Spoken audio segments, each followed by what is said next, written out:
Hi everyone, नमस्कार। मैं सरोज कुमार बहुत बहुत स्वागत करता हूं आपके अपने यूट्यूब चैनल जैक रैंकर्स पे। प्यारे साथियों, आज के इस वीडियो में हम झारखंड बोर्ड परीक्षा 2025 मैट्रिक के लिए साइंस सब्जेक्ट यानी कि विज्ञान सब्जेक्ट के इंपॉर्टेंट एमसीक्यू प्रश्न को देखेंगे। इस वीडियो में हम 2009 से लेकर 2024 तक झारखंड बोर्ड ने जितने भी ऑब्जेक्टिव प्रश्न पूछे हैं वो सभी ऑब्जेक्टिव प्रश्न इस वीडियो के माध्यम से हम देखेंगे। इसमें चैप्टर नंबर 1 से लेकर 13 तक जो आपका नया सिलेबस है उसके अनुसार सभी क्वेश्चन को अरेंज किया गया है और टोटल 75 इंपॉर्टेंट प्रश्न को देखेंगे जो Jharkhand board previous year question में पूछ रखी है। पिछले 2009 से लेकर 2024 तक जो प्रश्न पूछे सभी को इस वीडियो में हम कवर करेंगे और ये 2025 की परीक्षा के लिए बहुत ज्यादा इंपॉर्टेंट है, तो आप इन प्रश्नों को जरूर कर लें। आइए शुरू करते हैं एक एक प्रश्न को। शुरू करने से पहले एक जानकारी दे दूं कि अगर आप व्हाट्सएप ग्रुप में ऐड नहीं हुए तो व्हाट्सएप ग्रुप का लिंक नीचे डिस्क्रिप्शन में, साथ ही साथ नंबर 9835146164 पे आप मैसेज करके व्हाट्सएप ग्रुप में ऐड हो जाइएगा और इस वीडियो के लास्ट में आपको बताया जाएगा कि आप इसका पीडीएफ कैसे प्राप्त कीजिएगा। तो चलिए शुरू करते हैं बिना टाइम वेस्ट के जैक रैंकर्स के इस बेहतरीन सेशन को। सबसे पहला प्रश्न हमारे साथियों, यहाँ पे जो पहला प्रश्न लिया गया वो कुछ इस तरह से लिया गया। वो जो प्रश्न है वो रासायनिक विज्ञान यानी कि केमिस्ट्री के पार्ट से लिया गया। पहला चैप्टर आपका है रासायनिक अभिक्रिया एवं समीकरण से। इससे जो ऑब्जेक्टिव प्रश्न, ऑब्जेक्टिव यानी कि एमसीक्यू, मल्टीपल चॉइस क्वेश्चन कहते हैं इसको इंग्लिश में, तो उनको लिया गया।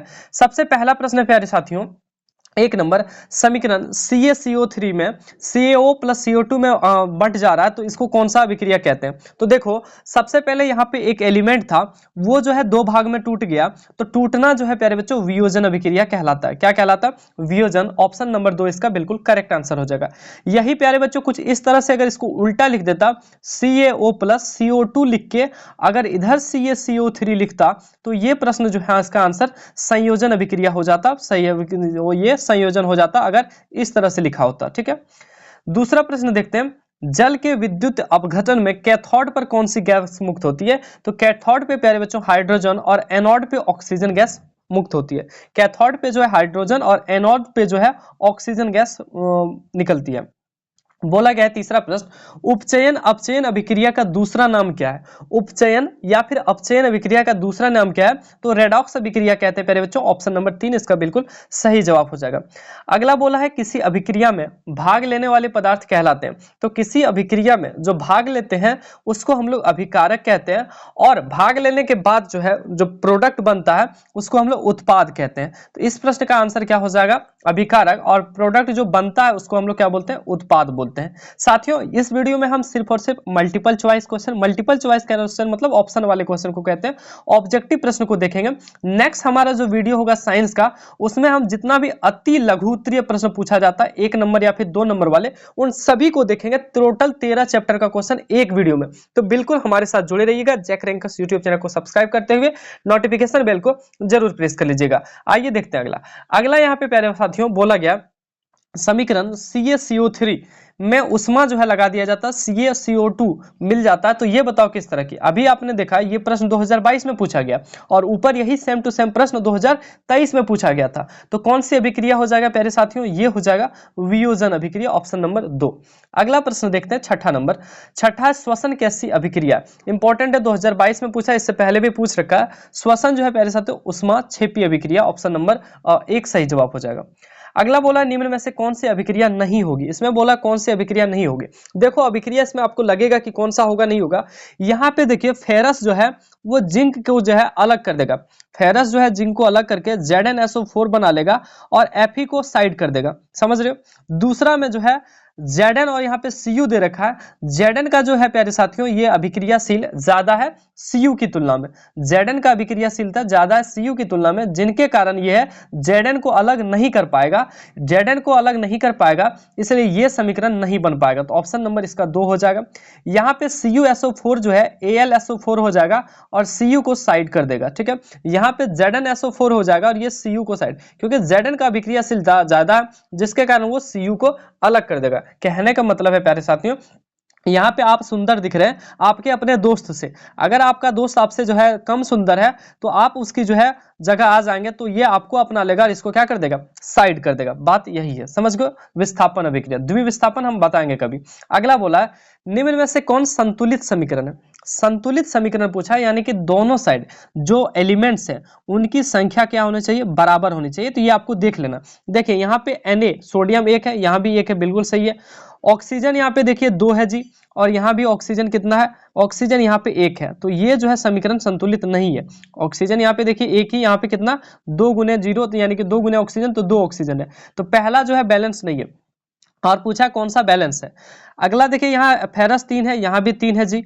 यहाँ पे देखिए हाइड्रोजन जो 4 दूनी 8 है, यहाँ पे भी हाइड्रोजन 4 दूनी 8 है। ऑक्सीजन यहाँ पे 4 है, यहाँ भी ऑक्सीजन 4 है। तो ये जो है समीकरण संतुलित है। अगला अगर बात करें तो यहाँ पे CH4 में सी जो है, ऑप्शन तो हमारा मिल गया, ये ही होगा, ये हमारा सही जवाब होगा। लेकिन हम लोग ऑप्शन एक बार और देख लेते हैं। यहाँ पे कार्बन 1 है, यहाँ भी कार्बन 1 है। हाइड्रोजन का 4 अणु है, हाइड्रोजन का 2 ही अणु है यहाँ पे। तो ये भी जो है बैलेंस नहीं है, ये भी बैलेंस नहीं है। तो एक ही समीकरण है जो बैलेंस है। तो इस तरह से आप इनको कर सकते थे। 9वां प्रश्न हमारा है ZnO प्लस सी में Zn प्लस CO किसका उपचयन हो रहा है। कौन सा आयोडोक्साइड हो रहा है, यानी कि किसमें जो है ऑक्सीजन, किसमें ऑक्सीजन ऐड हो रहा है। तो ऑक्सीजन किसमें ऐड हो रहा है, देखिए यहाँ पे कार्बन में कोई ऑक्सीजन नहीं था, लेकिन यहाँ पे कार्बन के साथ ऑक्सीजन जुड़ गया। तो कार्बन जो है ऑक्सीडाइज हो रहा है, यानी कि कार्बन का क्या हो रहा है, उपचयन हो रहा है। 9 प्रश्न जो है झारखंड बोर्ड पहले चैप्टर से पूछ रखी है अभी तक प्रीवियस ईयर में, जिसमें झारखंड बोर्ड ऑप्शन दे के पूछी है। बिना ऑप्शन वाले भी 1 नंबर के सवाल जो बनते हैं वो हम नेक्स्ट वीडियो में करेंगे।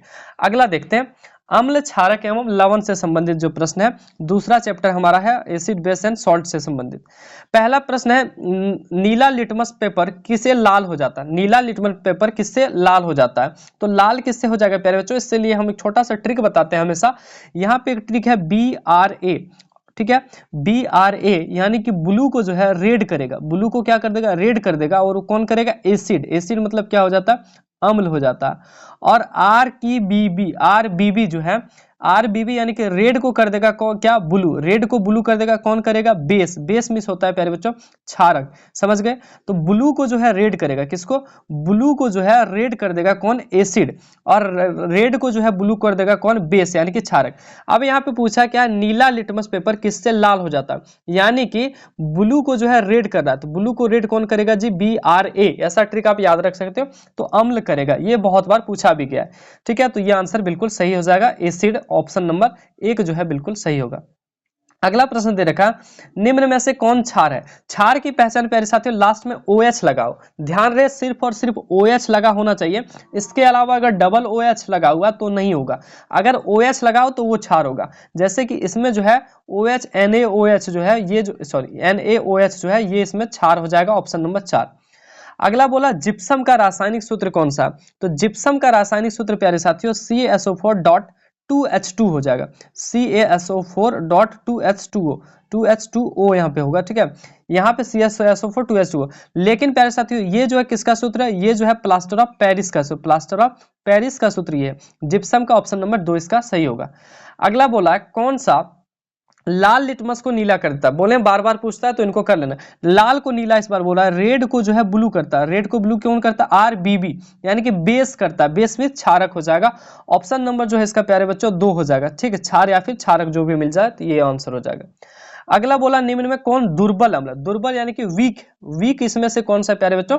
तो सबसे ज्यादा H2SO4 यहाँ पे है, ये प्रबल। दुर्बल यहाँ पे हो जाएगा CH3COOH, ठीक है, CH3COOH। अगला प्रश्न देखते हैं 6ठे नंबर, अम्ल के जलीय विलयन में उत्पन्न होता है। तो अम्ल का अगर जलीय विलयन होगा तो हाइड्रोजन आयन होगा प्लस में उत्पन्न, हाइड्रोजन आयन प्लस में उत्पन्न होता है, ये याद रखिएगा। अगला दही में कौन सा अम्ल पाया जाता है। दही हो या दूध, दोनों में अम्ल कौन सा पाया जाएगा, लैक्टिक अम्ल पाया जाएगा। ऑप्शन नंबर 2 इसका सही जवाब होगा। आपको कमेंट सेक्शन में बताना कि टार्टरिक अम्ल किस में पाया जाता है। कमेंट सेक्शन में जरूर बताना टार्टरिक अम्ल किस में पाया जाता है, ठीक है। अगला बोला है अम्लीय विलयन का pH मान होता है। अम्लीय विलयन देखो जी, pH मान का जो परास होता है वो 0 से लेकर 14, ये भी पूछा है कि pH का परास कितना होता है, 0 से लेकर 14 तक। बीच में जो है 7 होता है। 7 से अधिक होगा तो क्षार होगा या फिर क्षारक। 7 से अगर कम होगा तो अम्ल होगा। और अगर बीचों बीच रहेगा तो उसको हम लोग उदासीन बोलते हैं। क्या बोलते हैं, उदासीन बोलते हैं। तो यहाँ पे पूछा अम्लीय विलयन का pH, तो 7 से क्या हो जाएगा, कम हो जाएगा। ऑप्शन नंबर 2 बिल्कुल सही जवाब होगा। अगला बोला है कौन अधिक क्षारीय है? देखो जो ज्यादा दूर रहेगा, समझो जरा सा, एक बार मैं पुनः बनाता हूँ परास को जो है, ये मान लीजिए पीएच स्केल है, यहाँ पे 0 है, यहाँ पे 14 और यहाँ पे 7 है। बोला है कौन अधिक क्षारीय है, तो जितना करीब जाएगा 14 के जितना करीब जाएगा वो उतना ज्यादा क्या होगा, क्षारीय होगा, और 0 के जितना जो करीब जाएगा वो उतना ज्यादा अम्लीय होगा। अगर मैं बात करूं इस प्रश्न का, तो इस प्रश्न में पूछा गया कि अधिक क्षारीय कौन है, तो सबसे ज्यादा देखिए 14 दे रखा है, तो सबसे ज्यादा क्षारीय ये है। अगर पूछता अम्लीय सबसे ज्यादा कौन है, अगर ऑप्शन दे रखता 2, 4, 6, 7, तो सबसे ज्यादा अम्लीय कौन हो जाता, 2। ठीक है, क्योंकि अम्ल जो है 0 के करीब जितना ज्यादा रहेगा वो अम्लीय उतना होगा, 14 के करीब जितना ज्यादा रहेगा वो क्षारीय होगा। अगला प्रश्न बोल रखा है विरंजक चूर्ण, विरंजक चूर्ण का रासायनिक सूत्र क्या है, CaClO3। ठीक है, ये ऑप्शन हो जाएगा CaOCl2, CaOCl2। ठीक है, विरंजक चूर्ण ये हो जाएगा CaOCl2। अगला प्रश्न देखिए 11वां नंबर, तो 10 प्रश्न जो है प्यारे बच्चों अम्ल क्षारक से अभी तक पूछा है झारखंड बोर्ड, जो ऑप्शन देके पूछता है। ठीक है, बिना ऑप्शन वाले सवाल हम नेक्स्ट वीडियो में करेंगे। अगला है हमारा धातु एवं अधातु, इससे बहुत ही कम प्रश्न पूछा गया, हालांकि अति लघु उत्तरी जिसमें ऑप्शन नहीं दिया जाता। मैं आपको बता दूं झारखंड बोर्ड 2009 से लेकर 2000 लगभग 19 तक, 2019-20 तक जो है झारखंड बोर्ड पहले ऑप्शन के मात्र 5 ही सवाल पूछते थे। साइंस में 5-5 सवाल करके तीनों चैप्टर में 15 ही सवाल पूछते थे, कभी कभी 10 ही सवाल पूछते थे, तो पहले ऑप्शन वाले सवाल नहीं बनते थे। अब जो है झारखंड बोर्ड 30 सवाल ऑप्शन पूछ रहे हैं, 40 भी पूछे थे, तो अब जो है ज्यादा सवाल ऐसे बन रहे हैं। पहले जो है सिर्फ और सिर्फ आपको क्वेश्चन दिया जाता था, 1 नंबर में उनका आंसर 1 वर्ड में लिखना पड़ता था। ठीक है, इसलिए अति लघु उत्तरीय प्रश्न ज्यादा होगा, वो हम नेक्स्ट वीडियो में करेंगे। धातु एवं अधातु से प्रश्न पूछा गया, निम्न में से कौन विद्युत का सर्वोत्तम चालक है। याद रखिएगा विद्युत का सर्वोत्तम चालक जो है, इसमें प्यारे बच्चों यहाँ पे चूंकि पूछा गया, ये ऑप्शन दे रखा है, इस ऑप्शन में सर्वोत्तम चालक कॉपर हो जाएगा। ठीक है, लेकिन सबसे अच्छा चालक अगर विद्युत का है वो है सिल्वर। सिल्वर का सूत्र होता है Ag। क्या होता है, Ag। Ag जो है गांव वाली बोलती है, तो Ag गांव वाली चांदी पहनती है जी, तो इसलिए Ag हो गया। Au शहर वाले बोलते हैं, तो शहर वाले जो है सोना पहनते हैं, तो सोना का आप याद रखिएगा Au। गांव वाली सब बोलती है Ag, इसलिए चांदी पहनती है, चांदी का जो फॉर्मूला तो Ag होता है, और सोना का Au। ध्यान रहे सबसे अच्छा चालक अगर बात करें तो Ag होता है, यानी कि चांदी, जिसको हम लोग घर तरफ सिल्वर बोलते हैं, समझ गए। लेकिन इस ऑप्शन के अकॉर्डिंग सबसे अच्छा चालक यहाँ पे कॉपर हो जाएगा। ठीक है, अगला प्रश्न देखो, गंधक एक है, गंधक एक कैसा है प्यारे बच्चों, तो अधातु है। ठीक है, अगला प्रश्न बोला है सीसा और टीन का मिश्र धातु को कहते हैं, तो सोल्डर बोलते हैं। सीसा और टीन मिला दे तो सोल्डर बनता है। आपको प्यारे बच्चों बताना है, आपको बताना है कांसा, कांसा जो है टीन मिल जाए तो क्या बनता है, कांसा और टीन अगर मिला दे तो क्या बनता है, ये आपको कमेंट सेक्शन में बताना। देखो मैं जो कमेंट सेक्शन में पूछता हूं वो इंपॉर्टेंट क्वेश्चन होता है, और एक अच्छे स्टूडेंट के नाते वो आपको कमेंट में जवाब देना बनता है। ठीक है, अगला प्रश्न देखो, अगला प्रश्न कार्बन, अगला जो है कार्बन एवं उसके यौगिक से पूछा गया। कम ही क्वेश्चन झारखंड बोर्ड जो है धातु अधातु से ऑब्जेक्टिव पे पूछी है। अगला प्रश्न है कार्बन एवं उसके यौगिक से, बोला है CnH2n+2 किसका सामान्य सूत्र है। देखो 3 तरह का सूत्र होता है, एक तो CnH2n+2, एक तो CnH2n, ठीक है, और एक होता है CnH2n-2, CnH2n-2।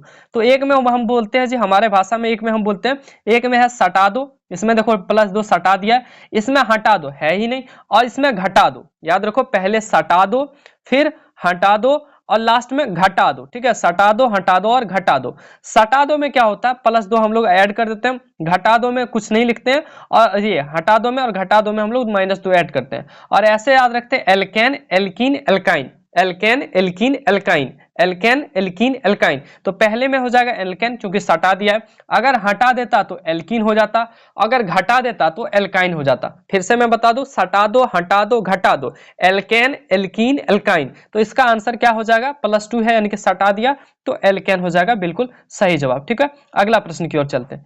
बोल रहा है एल्डिहाइड का प्रक्रियात्मक सूत्र है, तो एल्डिहाइड प्यारे बच्चों इसमें कौन है, तो CHO है, ऑप्शन नंबर 2। अगला बोला है एथेनॉल सोडियम से अभिक्रिया कर कौन सा गैस बनाता है। एथेनॉल जो है सोडियम से जब अभिक्रिया करेगा तो हाइड्रोजन गैस बनाएगा। अगला प्रश्न देख लो, जीव विज्ञान से अब है बायोलॉजी का जो सवाल है उससे पूछा गया, जैव प्रक्रम का जो चैप्टर है आपका उससे, चूंकि आपका जो तत्वों का आवर्त वर्गीकरण था उस चैप्टर को इस बार रिमूव कर दिया है, तो ध्यान रहे वो चैप्टर आपको पढ़ना भी नहीं है और ना उससे रिलेटेड क्वेश्चन करना है। अभी जो क्वेश्चन हम लोग करेंगे वो तत्वों के आवर्त वर्गीकरण को ना करके जैव प्रक्रम को करेंगे। बोला है स्वपोषी पोषण के लिए आवश्यक है, तो स्वपोषी पोषण अगर कोई खुद से पोषण करता है तो उनके लिए क्या चाहिए, कार्बन डाइऑक्साइड एंड वाटर चाहिए, क्योंकि वो पेड़ पौधे करते हैं। क्लोरोफिल चाहिए जी गुरुजी। सूर्य का तो प्रकाश कंपलसरी है ही, तो इनमें से सभी इस प्रश्न का बिल्कुल सही जवाब हो जाएगा। अगला बोला जठर ग्रंथियां पाई जाती है, तो अमाशय में जो है जठर ग्रंथियां पाई जाती है, गैस्ट्रिक ग्लैंड्स जिसको बोलते हैं। अगला बोला पित्त रस का स्राव होता है। पित्त रस का जो स्राव होता है प्यारे बच्चों, वो कहां से होता है, यकृत द्वारा, जिसको हम लोग लीवर बोलते हैं, लीवर द्वारा पित्त रस का स्राव होता है। अगला बोला सबसे छोटी अंतःस्रावी ग्रंथि कौन है, तो इसको बोलते हैं पिट्यूटरी, पिट्यूटरी ग्लैंड बोलते हैं, ऑप्शन नंबर 2। अगला बोला है घेंघा रोग पनपता है, तो किसके कमी से, आयोडीन की कमी से, यानी कि गर्दन का मोटा होना जो रोग है घेंघा रोग, वो किसके कमी से, आयोडीन की कमी। और आयोडीन किसमें मिलता है जी, नमक की कमी से। कभी कभी ऑप्शन NaCl भी दिया रहता है, NaCl सोडियम क्लोराइड को ही हम लोग क्या बोलते हैं, नमक। साधारण नमक का सूत्र क्या होता है, NaCl, ये भी प्रश्न पूछा गया। तो NaCl जो है साधारण नमक का सूत्र है, और नमक की कमी से क्या होता है, आयोडीन की कमी से क्या होता है, घेंघा रोग होता है। अगला बोला है परागकोश में पाए जाते हैं। देखो परागकोश में अंडाशय नहीं पाए जाते, दलपुंज नहीं, स्त्री केसर नहीं, क्या पाए जाते हैं, परागकण पाए जाते हैं। अगला बोल रखा है प्यारे बच्चों प्रकाश संश्लेषण में ऑक्सीजन बाहर निकलती है। प्रकाश संश्लेषण में ऑक्सीजन बाहर निकलती है किससे, तो जल से बाहर निकलती है। ऑप्शन नंबर 8वां है, 8वां नंबर बोला है अनोक्सी श्वसन के लिए फलस्वरूप क्या बनता है, what is form as a result of anaerobic respiration. तो इसके बाद क्या बनता है प्यारे बच्चों, एथिल अल्कोहल बनता है। ये एक दो प्रश्न ऐसे हैं जो आपकी बुक में भी एनसीईआरटी में नहीं दे रखे हैं, हालांकि झारखंड बोर्ड एक दो प्रश्न बाहर से भी पूछ लेती है, तो उनको आपको डायरेक्ट याद रख लेना। अगला प्रश्न देखिए 9वां नंबर दे रखा, निम्नलिखित में कौन परजीवी है, परजीवी कौन सा है प्यारे बच्चों, इसमें तो कौन सा हो जाएगा, प्लाज्मोडियम, ऑप्शन नंबर 2। अगला है रुधिर के तरल भाग को क्या कहते हैं, रुधिर यानी कि आपके जो ब्लड के जो तरल भाग होता है उसको क्या कहते हैं, प्लाज्मा बोलते हैं। अगला बोला मछली के हृदय में कोष्ठकों की संख्या कितनी होती है, तो मछली में जो है प्यारे बच्चों 2 कोष्ठक होते हैं, जबकि मनुष्य में 4 कोष्ठक होते हैं, याद रखिएगा। अगला बोला है मनुष्य में वृक्क एक तंत्र का भाग है जो संबंधित है, तो वृक्क जो है प्यारे बच्चों वो किससे संबंधित है, तो उत्सर्जन से संबंधित। उत्सर्जन कहते हैं हमारा जो मल मूत्र होता है उनसे संबंधित, जो वेस्टेज मटेरियल होता है उनको त्याग करना से संबंधित क्या वृक्क का संबंध है। अगला बोला है मैग्नीशियम पाया जाता है, मैग्नीशियम किसमें प्यारे बच्चों, क्लोरोफिल में पाया जाता है, ऑप्शन नंबर 1 बिल्कुल सही जवाब हो जाएगा। अगला प्रश्न देखिए जीव जनन कैसे करते हैं उनसे संबंधित है। जीव जनन से पहला प्रश्न आपको दे रखा है मानव में निषेचन की क्रिया कहाँ होती है, तो मानव में जो निषेचन की क्रिया होती है प्यारे बच्चों ये याद रखिएगा फैलोपियन नलिका में होती है, ठीक है, फैलोपियन नलिका। कभी आप लोग गर्भाशय लगा देंगे, ये नहीं, एक नली होती है उसी में जो है फैलोपियन नलिका में मानव के निषेचन की क्रिया होती है। योनि नहीं लिखिएगा यहाँ पे जो है नहीं होती है, ठीक है।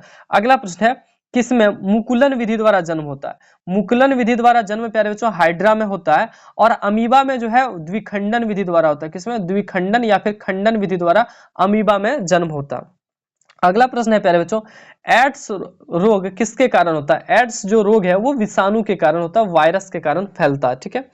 परागकोश में होते हैं, अभी थोड़ा देर पहले आपने पढ़ा परागकोश में क्या होते हैं, परागकण होते हैं, ऑप्शन नंबर 4। अगला है पूर्ण विकसित अंडाशय कहलाता है। जब पूरा विकसित अंडाशय हो जाए तो हम लोग उसको क्या कहते हैं, फल कहते हैं, जैसे फ्रूट कहते हैं इसको, ऑप्शन नंबर 1 हो जाएगा। अगला प्रश्न है छठा, ये अगला चैप्टर का अनुवांशिकता एवं जैव विकास। इससे भी कम ही प्रश्न झारखंड बोर्ड पूछा है ऑब्जेक्टिव पे। बोला किसी जीव की जीनी संरचना कहलाती है, किसी जीव की जीनी संरचना क्या कहलाती है, तो जीनोटाइप, ऑप्शन नंबर 2 इसका बिल्कुल सही जवाब हो जाएगा। एक चैप्टर नियंत्रण एवं समन्वय जो आपका चैप्टर है उससे झारखंड बोर्ड प्यारे बच्चों एक भी सवाल ऑब्जेक्टिव में ऑप्शन देके अभी तक नहीं पूछे, इसलिए वो चैप्टर आपको नहीं दिखेगा, तो घबराने की जरूरत नहीं है। अगला प्रश्न पूछा गया एक स्त्री में कौन सा लिंग गुणसूत्र पाया जाता है। स्त्री यानी कि होता है प्यारे बच्चों मादा, और मादा में जो गुणसूत्र पाया जाता है वो एक्स और एक्स गुणसूत्र पाया जाता है, ध्यान रखिएगा।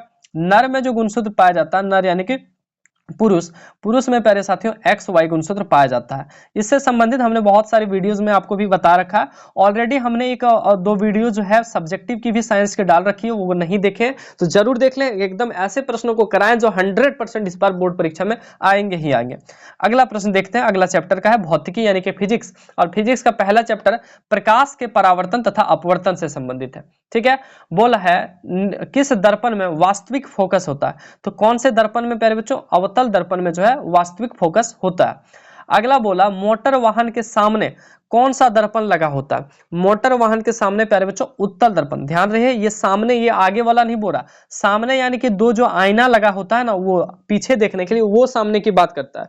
तो उसमें उत्तल लगा रहता है। उत्तल का काम क्या है? बड़ा चीज को छोटा दिखाना। आपके पीछे जब आप मोटरसाइकिल चलाते हैं तो 10-12 ट्रक रहते हैं, मोटरसाइकिल रहते हैं, लेकिन वो आईना में आपको दिख जाता है, जबकि ट्रक तो बहुत बड़े बड़े हैं। तो बड़ा चीज को छोटा कौन दिखाता है? उत्तल। ये चूंकि छोटा चीज है, समझ गया। और ये आगे, आगे जो सामने बोला, सामने यानी कि आईना में। और अगर बोलता आगे, आगे जो देखने के लिए लगाया जाता है जो बल्ब रहता है वो अवतल का रहता है। अवतल क्या करता है? लाइट को फैला देता है, ठीक है, लाइट को फैलाता है।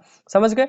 अगला प्रश्न देखिए, यदि एक लेंस की क्षमता -2d है तो इसकी फोकस दूरी क्या होगी? तो फोकस दूरी इसकी क्या हो जाएगी प्यारे बच्चों? 50 सेंटीमीटर -50 सेंटीमीटर। कैसे बनता है वो आप हमको कमेंट सेक्शन में बता दीजिएगा, आपको पता होगा इसके बारे में, ठीक है। फोकस दूरी क्या होती है? वक्रता त्रिज्या की आधी होती है, ये भी आप याद रखिएगा। फोकस दूरी बराबर वक्रता त्रिज्या की क्या होती है? आधी होती है, ठीक है। अगला प्रश्न देखिए, उत्तल दर्पण द्वारा बना प्रतिबिंब सदैव होता है। उत्तल दर्पण द्वारा जो भी प्रतिबिंब बनेगा प्यारे बच्चों वो सीधा होता है। जैसे आपके जो गाड़ी है, गाड़ी में जो साइड में आईना लगा होता है उसमें जो फिगर बनता है वो कैसे दिखता है? बिल्कुल सीधा दिखता है, बिल्कुल सही बात है। अगला बोला है गोलीय दर्पण का फोकसांतर उसकी वक्रता त्रिज्या का कितना गुना होता है? तो फोकसांतर वक्रता त्रिज्या का कितना होता है? आधा।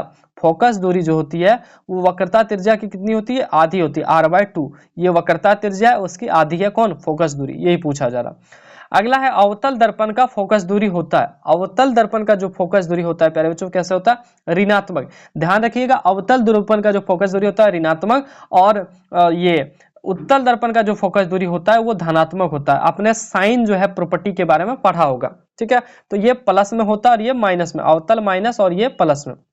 अगला प्रश्न देखिए, बोला गया हजामती दर्पण के लिए किस दर्पण का उपयोग करते हैं? हजामत में जो है प्यारे बच्चों चीजों को क्या दिखाता है? बड़ा दिखाता है। बड़ा दिखाने के लिए हम लोग किसका प्रयोग करते हैं?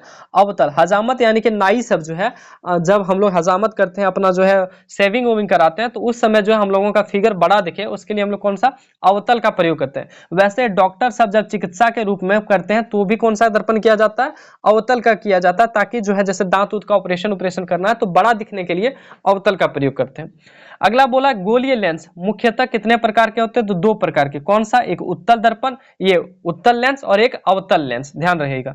अगला बोला है उत्तल लेंस द्वारा वास्तविक आवर्धित प्रतिबिंब बनता है जब वस्तु स्थित होती है। कहां पे स्थित होती है प्यारे साथियों? तो लेंस और फोकस के बीच जब होगा तो उत्तल लेंस द्वारा जो वस्तु बनेगा वो बड़ा बनेगा, ठीक है। अगला प्रश्न देखिए, जब प्रकाश की किरण हवा से कांच में जाती है तो वह मुड़ जाती है। हवा से कांच में प्यारे बच्चों देखो, हवा जो है वो है विरल माध्यम। क्या है? विरल। विरल से किस में जा रही है? सघन में जा रही है। तो विरल से जब प्यारे बच्चों सघन में जाएगी तो अभिलंब की ओर होगी, यानी कि हम लोग कहते हैं देखो विरल से जा रही है किसमें? सघन में, यानी कि निकट हो जाएगा। किसके निकट? अभिलंब की। इस तरह से अभिलंब रहता है, जब विरल से सघन में जाएगा तो क्या हो जाएगा? इसके निकट हो जाएगा, अभिलंब की ओर, यानी कि अभिलंब के निकट। और अगर सघन से विरल में जाता, सघन से अगर विरल में जाता तो क्या हो जाता? दूर होता। इसको ध्यान रखिएगा, बहुत बार पूछता है ये क्वेश्चन। हवा जो है प्यारे बच्चों, हवा क्या है? विरल माध्यम है, और कांच जो है क्या? सघन, घना माध्यम है।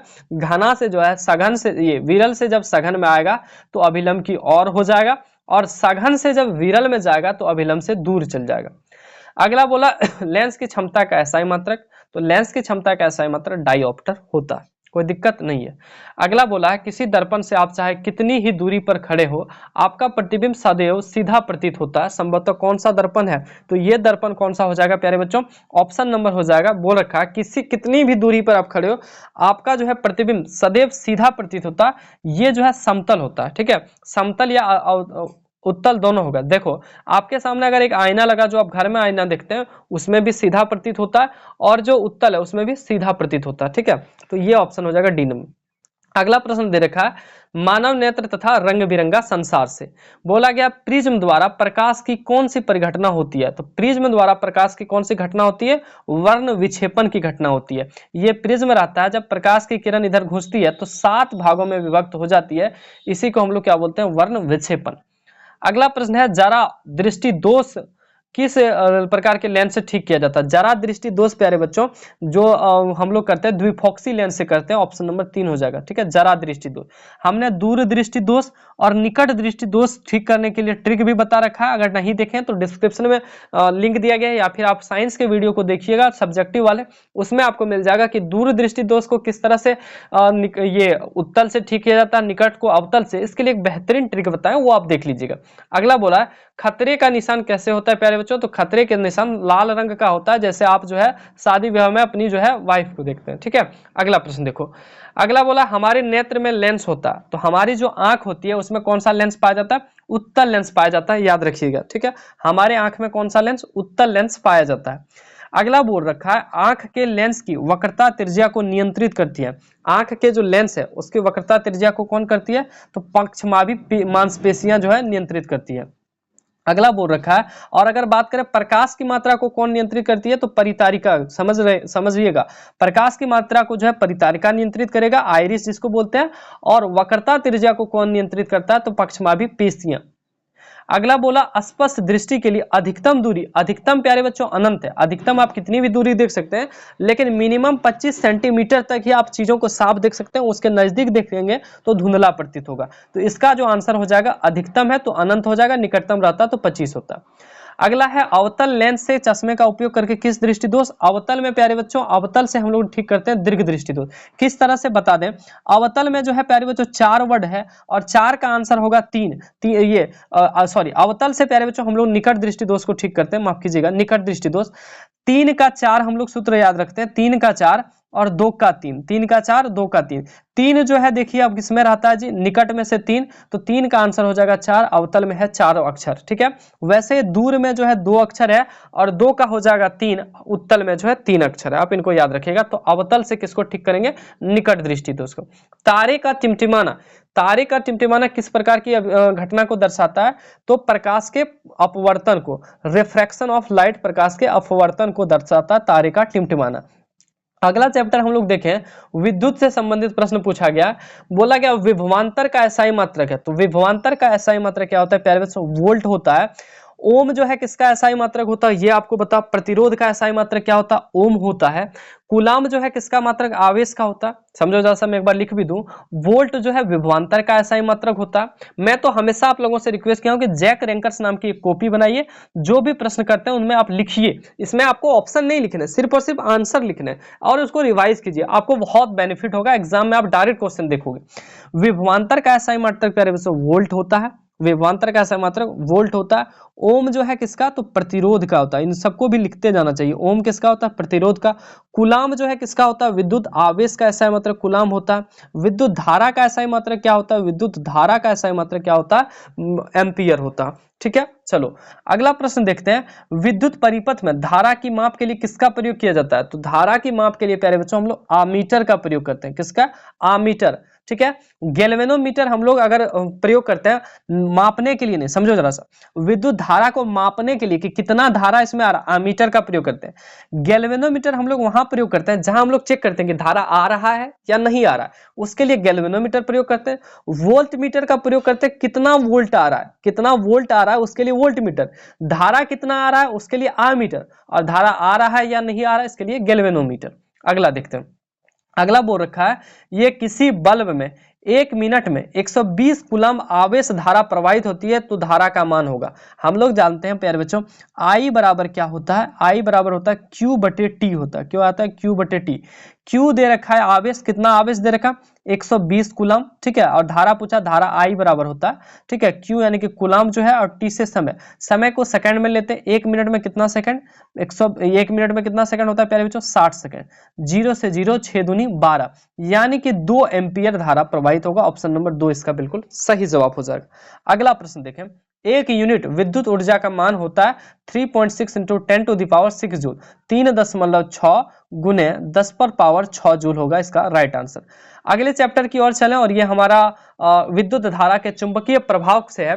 बोला गया है विद्युत धारा प्राप्त करने की युक्ति को कहते हैं, विद्युत धारा प्राप्त करने की युक्ति को क्या कहते हैं?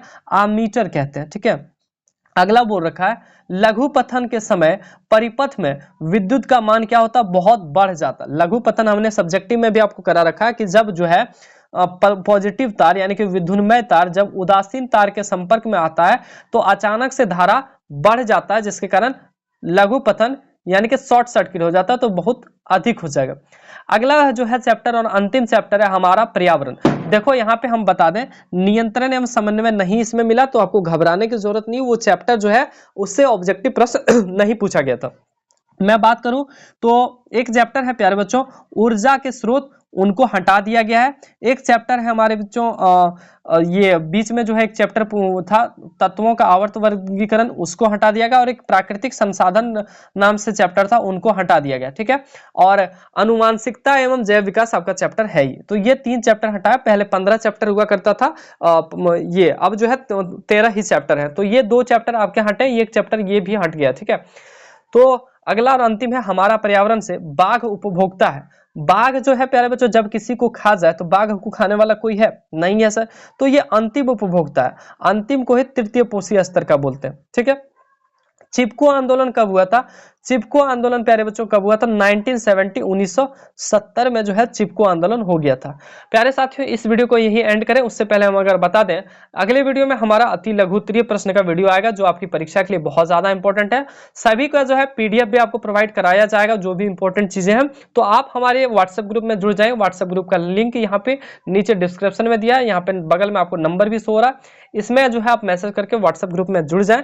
आपकी सफलता और हमारी मेहनत दोनों जब मिलेगी तो आप जो है निश्चित रूप से सफल होंगे। सब्सक्राइब कर लीजिएगा जैक रैंकर्स यूट्यूब चैनल को, लाइक कमेंट शेयर करना नहीं भूलिएगा। दोस्तों हम बता दें आपको इनका पीडीएफ डाउनलोड करने के लिए आपको जो है जब व्हाट्सएप ग्रुप में जुड़िएगा, वीडियो अपलोड होने के कुछ देर बाद आपको जो है एक वीडियो बना के, छोटा सा वीडियो बना के भेज दिया जाएगा कि किस तरह से आप पीडीएफ इनका डाउनलोड कर पाएंगे। ये वीडियो लंबा हो रहा है इसलिए हम इसमें जो है ऐड ऑन नहीं करेंगे।